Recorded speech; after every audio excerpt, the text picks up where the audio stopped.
Bonjour chers camarades, chers amis. Voilà, nous allons essayer par cette petite vidéo aujourd'hui de déconfiner le léninisme que d'aucuns s'emploient soit à marginaliser, à maudire, à diaboliser, la social-démocratie, la droite, l'extrême droite, etc., soit à banaliser, à édulcorer, à transformer en une icône décorative qui permet effectivement de bloguer bien gentiment sans s'engager en rien dans la construction réelle d'une organisation léniniste. Nous sommes en effet cette année au 150e anniversaire de la naissance de ce géant de l'histoire qu'est Vladimir Ilitch Ulyanov, dit Lénine.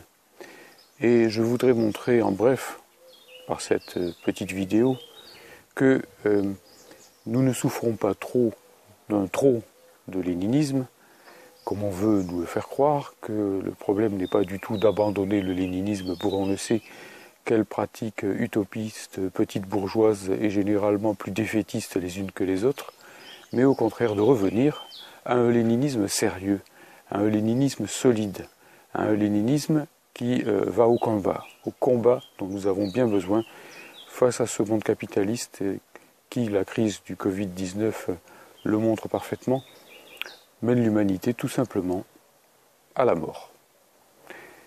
Nous voulons vivre, et c'est parce que nous voulons vivre que nous nous appuyons sur les enseignements de ces géants qu'ont été Marx, Engels, Lénine, Fidel et bien d'autres.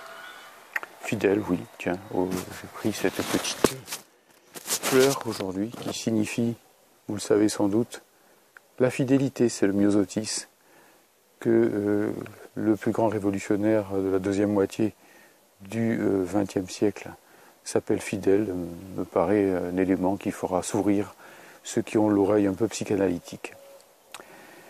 Alors concernant Lénine d'abord, je voudrais d'abord rappeler que Lénine est un philosophe, et un philosophe de première grandeur. Je l'ai montré dans mon livre, vous pouvez le lire, beau, pas cher, aux éditions Delga, Le nouveau défi léniniste. C'est un philosophe qui, dès le début du XXe siècle, a compris les mutations, les révolutions des sciences physiques en particulier, et qui, alors que de grands esprits de cette époque, comme Poincaré, ou comme Ostwald, ou comme Ernst Mach, prétendaient, à tort, que la matière disparaissait, qu'il n'y avait plus que l'énergie, que désormais on n'aurait plus affaire au matérialisme puisqu'il n'y avait plus de matière.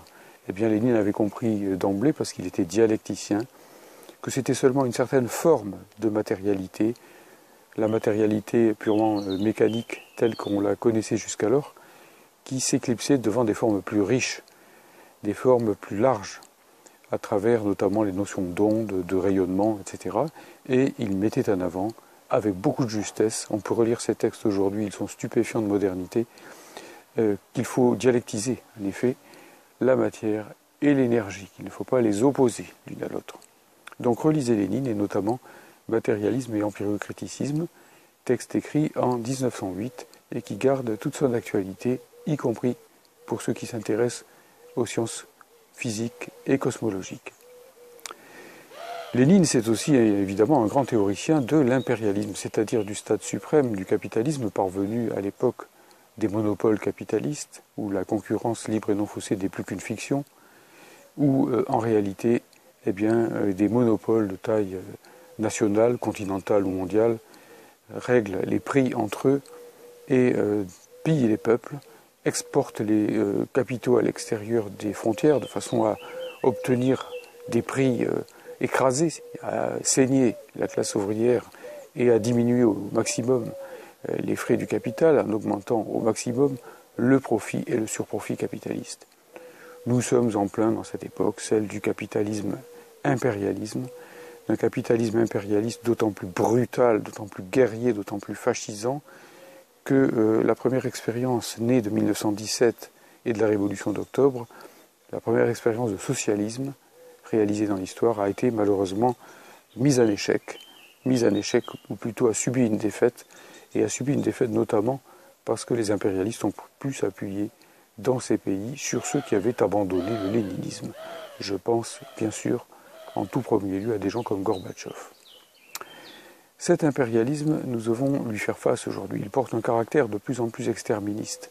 C'est-à-dire que, si vous voulez, on voit sur tous les plans, social, économique, écologique, médical, sanitaire, guerrier, que la survie du capitalisme à notre époque n'est plus compatible, tout simplement, je le dis avec gravité, avec le maintien de la vie humaine sur Terre, et peut-être même de la vie tout court.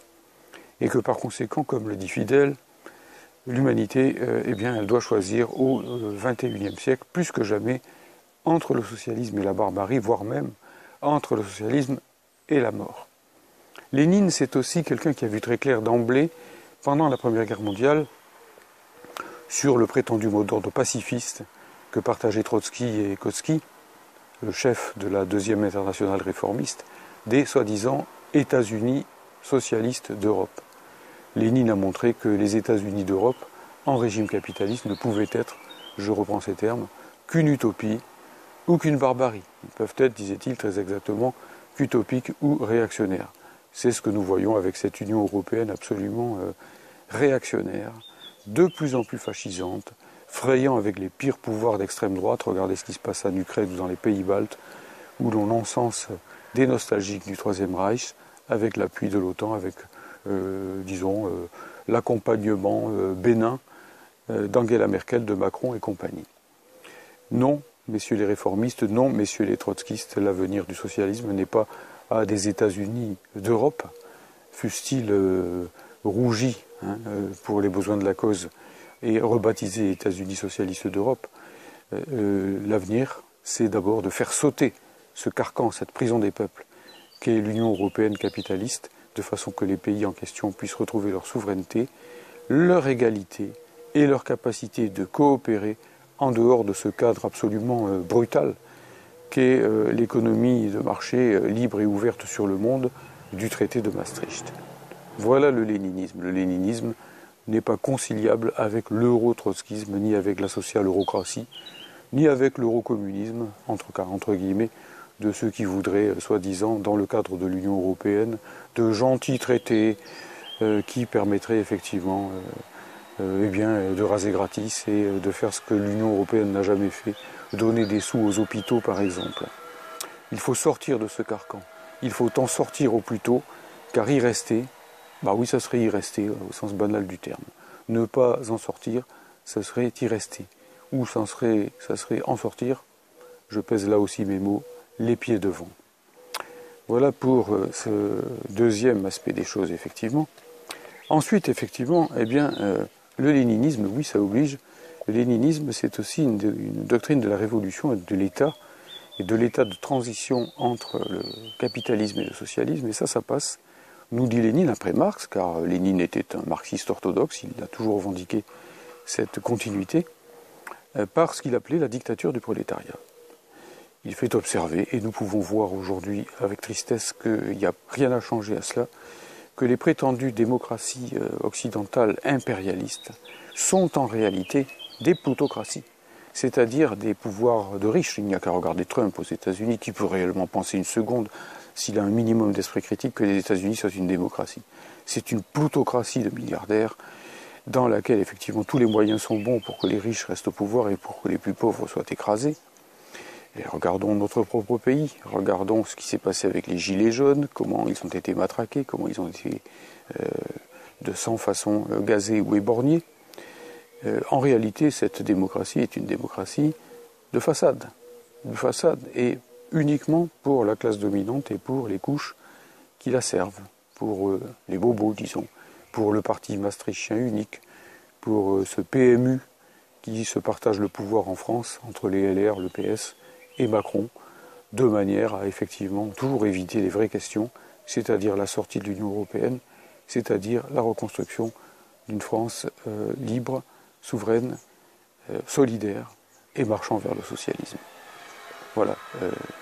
En réalité, toute l'expérience moderne, pas seulement celle de la Révolution d'octobre, nous montre que si l'on veut véritablement garantir une démocratie pour le peuple, une démocratie pour les larges masses, les classes populaires et les couches moyennes, eh bien, il faut aussi savoir mater les forces contre-révolutionnaires qui, dès qu'il y a une véritable révolution, tournent inévitablement. Toute l'histoire le montre. Au fascisme, à la réaction. Regardez ce qui s'est passé au Venezuela, regardez ce qui s'est passé en Bolivie, où partout, effectivement, des pouvoirs qui voulaient construire un socialisme non léniniste se sont trouvés confrontés à ce qu'a déjà vécu Salvador Allende à l'époque du Chili, c'est-à-dire des tentatives violentes de renverser le pouvoir légal. Si les classes populaires ne veulent pas se défendre, ne veulent pas défendre leur démocratie, leur capacité de décision, la véritable démocratie, puisqu'elles sont majoritaires, eh bien, il faut qu'elles se résolvent à être un jour ou l'autre écrasées, ou que ces expériences soient dévoyées.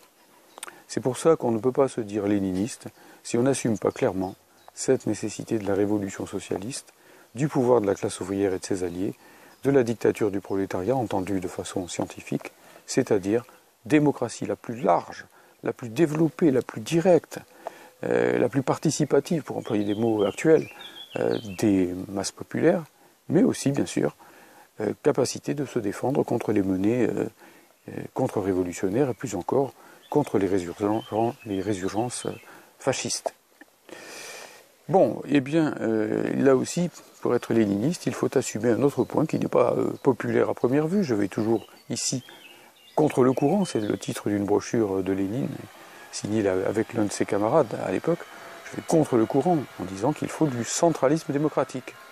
Et oui, je sais que ce n'est pas à la mode et qu'aujourd'hui on ne nous parle que de spontanéité, que de mouvementisme, que de capacité pour les gens de décider par eux-mêmes derrière des écrans, etc., etc.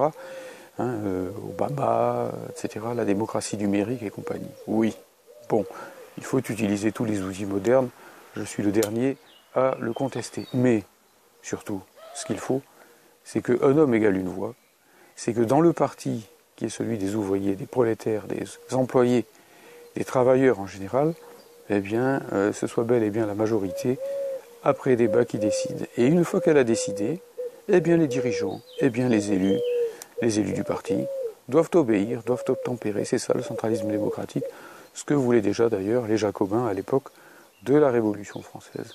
Sinon, c'est les chefs qui font ce qu'ils veulent, sinon ce sont les élus qui font ce qu'ils veulent, et finalement, ce sont les pires compromis qui se font toujours sur le dos des ouvriers, sur le dos des employés.